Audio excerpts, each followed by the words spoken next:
পহেলা November থেকে দেশব্যাপী পরিবেশ বিনাশী ক্ষতিকর পলিব্যাগ নিষিদ্ধ করতে যাচ্ছে সরকার। তার আগে সুপার শপ ও কাঁচা বাজারে পলিথিনের ব্যবহার কমাতে চলেছে নানা উদ্যোগ। এই উদ্যোগের অংশ হিসেবে মিরপুরের মুসলিম বাজারে বিনামূল্যে পরিবেশ বান্ধব ব্যাগ বিতরণ করছে স্কয়ার। ক্রেতা বিক্রেতারা বলছেন, মানুষের সচেতনতা বাড়াতে এমন আরও উদ্যোগ নেওয়া উচিত। রাশেদ আনিসের প্রতিবেদন। বাজার আর পলিথিন ব্যাগ যেন অনিবার্য অনুষঙ্গ হয়ে উঠেছে। পলিব্যাগ ছাড়া যেন বাজার অচল। পণ্যের পরিমাণটা যাই হোক, এক একটি পণ্যের সাথে ক্রেতার হাতে উঠছে একটি করে পলিব্যাগ। মানুষের নিত্যদিনের এই অভ্যাস ধ্বংস করছে পরিবেশ প্রতিবেশ।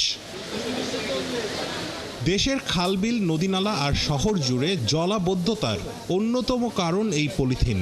পলিথিনের সর্বগ্রাসী ক্ষতিটা এখন ভালো করেই জানেন মিরপুর মুসলিম বাজারের ব্যবসায়ীরা। কয়েক বছর ধরে এই পলিথিনের থেকে আমাদের ড্রেনগুলি সব ভরে একেবারে গেছে। অনেক আমাদের লক্ষ লক্ষ টাকা ক্ষতি হয়েছে।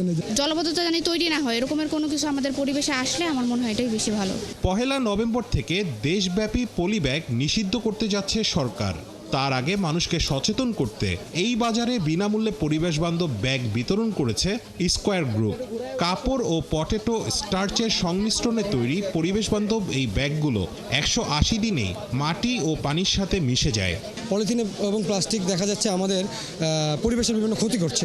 সো ওইটাকে মানুষের কাছে তুলে দেওয়ার জন্য আমরা বায়োডিগ্রেডেবল একটি ব্যাগ মানুষকে ফ্রি দিচ্ছি। যেন এই পলিথিনটার বদলে সব জায়গায় পলিথিনের বদলে যেন এরকম একটি পাটের তৈরি ব্যাগ চলে আসে এবং যেটি মাটির সাথে মিশে যাবে, যেটি পচনশীল। পলিথিন নিষিদ্ধের উদ্যোগকে স্বাগত জানিয়ে বিকল্প হিসেবে পরিবেশ বান্ধব ব্যাগ সহজলভ্য করার অনুরোধ জানিয়েছেন ক্রেতা বিক্রেতারা। মানুষকে আমি বলবো আর লোকজনদের বলবো, সবাই বলে দেবো। পলিথিন তো আর আমরা ব্যবহার করি না, যদি সরকার এটার বিকল্প ব্যবস্থা, যেমন এই যে আজকে আপনার স্কয়ার কোম্পানি একটা প্রোডাক্ট নিয়ে আসছে, এই ধরনের কোনো বিকল্প ব্যবস্থা সরকার আমাদের চালু করে দেয়, অবশ্যই আমরা এটা ওয়েলকাম জানাবো। আমরা চাই যে পলি যারা বিক্রি করে এবং উৎপাদন করে তাদের বিরুদ্ধে আইনি ব্যবস্থা নেওয়া হোক।